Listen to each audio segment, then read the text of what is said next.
know. Where do you think you're going? Like, sit back down. Oh, sorry, Tess. Didn't realize you two were together. Go ahead. Oh, Oh, go ahead. Oh, he's cool. Who's What a that? hard fucking No, moment. don't ask. Little headache. Gave him a reach around one time. Kept wanting like me to do all this weird stuff. What? Oh. Old headache. Oh, trippy. I'd like to meet Robert, please. I'm looking for Robert. Yo, you called it, dude. I got I IDs. He went back to the war. He's there now.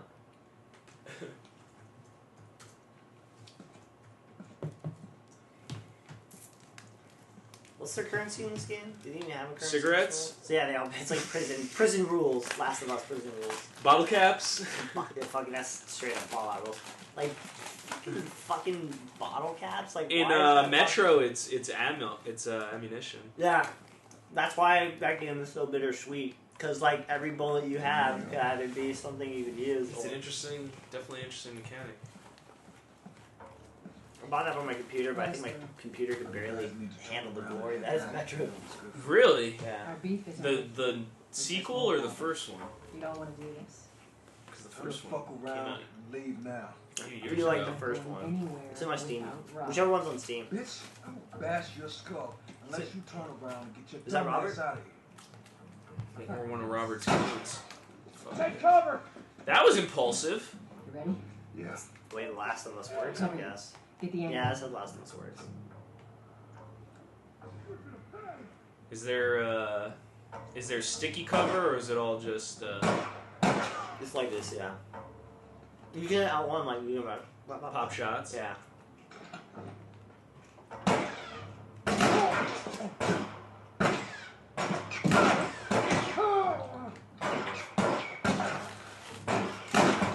What I'm fascinated about is like, I hate the term like power fantasies, Me but too. like that's like a term people use to describe like Gears of War and like all that other shit, like masculized like He-Man power fantasies. Like, And it's I don't know. This is not that, but is that? I mean, they're using the same typical like game mechanics. So does the mechanics not qualify for it? Is it only the context that makes it? it's an interesting question. That's why I'm like, is this a He-Man masculized, like, you know? Because The Last of Us tries to make you feel like vulnerable, like Resident Evil or Clock Tower survival horror vulnerable. Right. You need to tell me if it succeeds in that, because that, like, I think will make or break what this game is. Well, I mean, is the Bourne Identity the same as Rambo? Fuck yeah. Well, yeah, no, because, well... I feel like they definitely have similarities, but the genre, I don't know, it allows for both of them, but I do think that ultimately they are, I mean, So they're both action movies to an extent, and these are both action games to an extent. Now, I've heard great things about the puzzles and the environment and the level design in this game, so that's what I'm interested to find, the situations that it puts you in, and I think... Over here, Joel. Going back to Gears of War, I think the second Gears of War was designed really well to use the levels in so well with the game mechanics. Hold up. That First one, shout out to the friggin' pushing the cart in the darkness and stuff like that. Shout out to the Palace with the movable cover. Like That yeah, level was dope. They were very clever with their level design. I will give them that, right? Like they were really, yeah. That's why, like, I can. We shouldn't have I did not play those games for the story. The story was sort of half baked and never realized. And Cliffy B even he definitely admitted that you know he had way bigger visions for that series, and you know it's sort of like it's what happens in game development where you have to eventually just put the game out, and that's why it's ended up being such a disjointed story and Assassin's stuff like Creed that. 3. But honestly, I don't know. And here's the thing that I think we can definitely discuss is like I personally don't know if I play games for the story anymore.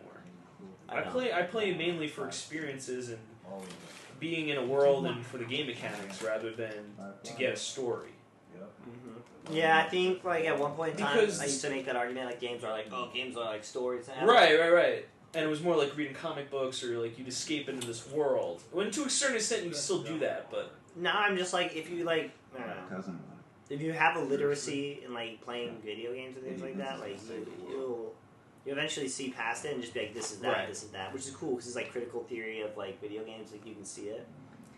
But at the same time, like you ask yourself, like, why am I playing these games? It's certainly not because I want to save like the princess after spending 70 hours, like to go rescue her with my shitty magic spells, only to have her go, thank you for saving me and like, kissing me. You know, like some of these stories are ultimately very unfulfilling given the time investment. Is what I'm saying. You know? exactly. Like, you can't play something like and just like be playing it and like the story be shit and be like, oh man, like I'm in it for the story, but like the story sucks, I'm gonna stop playing. Yet like this battle system's like super dope or something like that. Like Devil May Cry, but like terrible story. Well, I mean, to use a comics analogy, it's like love or hate Alan Moore. Yeah. I feel like he makes a very valid point when he talks about where the superhero genre is today and how there's What does he say? 30 and 40 and 50 and 60-year-old men who are still rabidly consuming these adolescent power fantasies that were meant and written explicitly for children. It's sort of weird.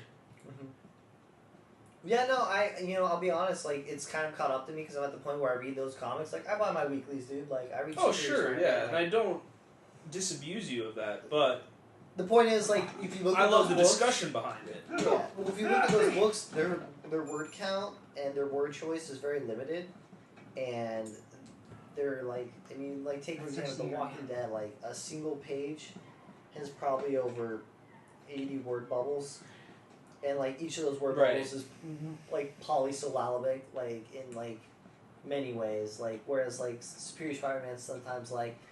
You think you could get me? How dare you? Like, Spider-Man's actually one of the better written comics, given that's written by Dan Slott.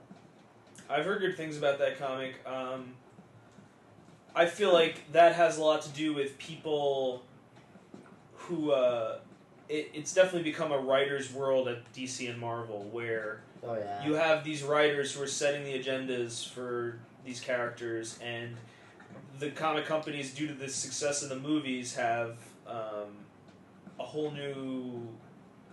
It's a whole new world, dude. It's a whole new world to them, and they have to now they're caretakers of these movie franchises, and so Like Guardians of the Galaxy, Richard Rider in the original Peter Jason Quill, Star-Lord, died in the Cancerverse when they fought Thanos and blew him up in the Cancerverse so they could kill that universe. They both died, supposedly. And now you have a new Guardians of the Galaxy where like he has like a backstory as like a kid and like supposedly he's back. Like what the fuck, dude? Like they had to like because they're bringing Guardians of the Galaxy out, so they brought him back from his death somehow, some way with magic, so that he can be in the so movie. they can make money. But now the stewards of the narrative are like, no, he can't be dead. He's this key part of the universe, and they collapsed all the Ultimate Universe in the Marvel universe. So the Ultimate Universe no longer exists, and so now they're really just concerned about this like 616 universe, which is like the Marvel like DCU like Earth 1 sort of thing. And so like now it's just like everything's going down basically this one solid like solidified universe, and there'll be like these offshoots of like some stories told here and there, and they brought back Marvel graphic novel.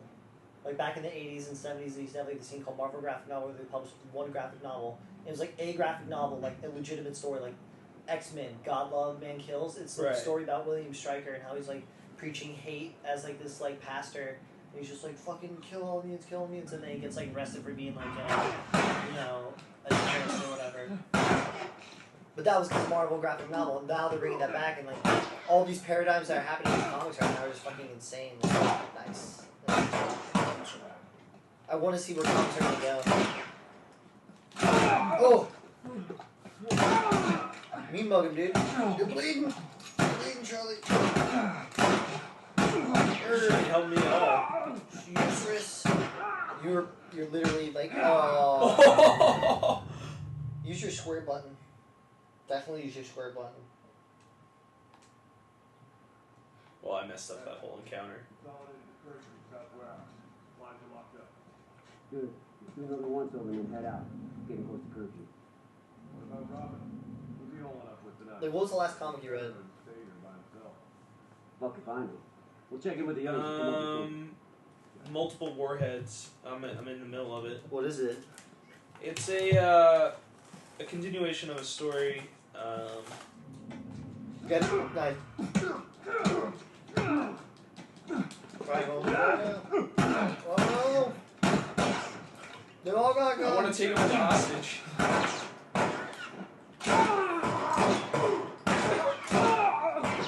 I like the shooting in this game. Damn, that's nice also.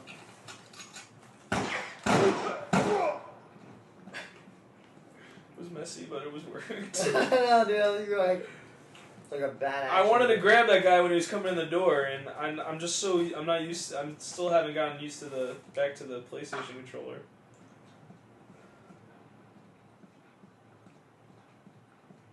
Are those in-game advertisements? Go back to the TV. For Elite speakers? Yeah, and go back. Go turn around. Coroma, I don't think those are real brands. No. Okay, I was like, is that okay? Oh, bottle. Grab it. Distract him with the bottle. Oh, that's an actually interesting game mechanic about this game. Like, you can pick up bottles and bricks to distract people, and so sound is like a thing.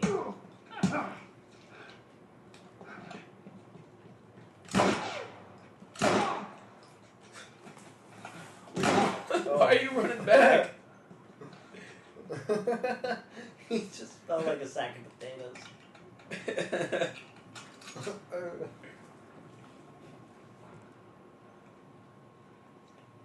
Yeah, but I basically stopped reading Marvel and DC comics for exactly the reasons of, Good for you, dude. I just got tired of reading the same things over and over. I felt like there was no original, like, I don't know. I'm at that one too. I got, initially, I'd read, Powers and stuff by, Brian Michael Bendis, and then I got tired. I got completely tired of his voice, and it just grated on me, and I couldn't take his comic books anymore. And he represented, the worst. Mm-hmm. Same thing with Mark Miller. I read the Ultimates, and it was, sort of a cool satire on, Comic. you know... Are you stands for brands? And then it's just he's kind of, an idiot, so it's just You okay? Thank you. you want me to heal? We should Like- draw more people. He just slows down. All New X-Men is an amazing comic. All New X-Men and Uncanny X-Men are amazing comics Docs right are now. this way. Simply because they juxtapose each other narratively. And it's very interesting to read them both in parallel because you're Okay. watching the Scott Summers school and you're watching the X-Men from back in the day and now. They went from the past or in the modern day. So if they die, one of them literally will go out of existence. For a little bit. Yeah, for a little. Until they write them back in, the publishers need to stay outside. I just got a shiv. It's pretty dope. Pretty excited about that. That's like a street cred. Shit somebody. Point What is, kind of shiv is it? Is it a toothbrush? Is it a utility knife? Is it a I think it's like a piece of glass. sharpened piece of glass with some duct tape around it? That's a good one. I like That's a that. real good one. Sharpened toothbrush is like a prison shiv. The point is, the X-Men that's now is mirroring the X Factor of the 80s and the X-Men of the 80s. Really? Yeah. It's like the same story, different time era being told. But it's a good thing because they fucked it up in the 80s because they went off in this weird story where Mirai... They always go off on a weird story. Look, X-Men are interesting because X-Men are oppressed. Forget space. Leave space out of this. X-Men are cool in space. We know they go to space. Forget it. Whatever. Bring it back to Earth. Make them oppressed on Earth. Make them this, what do you call it? Allegory for racism or, sexism. Fucking whatever. I mean, the problem with some comics is the problem with any serialized medium, right? When you don't have a strong ending There's our or boy. you don't have an ending where you're headed. Yeah. Yeah. I I mean, I remember you said Why the Last Man is one of your favorite comics. That was a comic written with an ending in mind. They're You fucking like up, though. Preacher. Preacher was a limited comic that had an ending in mind. Yeah, but don't forget Why the Last Man, because Why the Last Man, the last 2 issues are like a rush. Like, it feels so rushed at the end of Why the Last Man. Okay, Like, granted. like just like the way that Spider-Man felt super rushed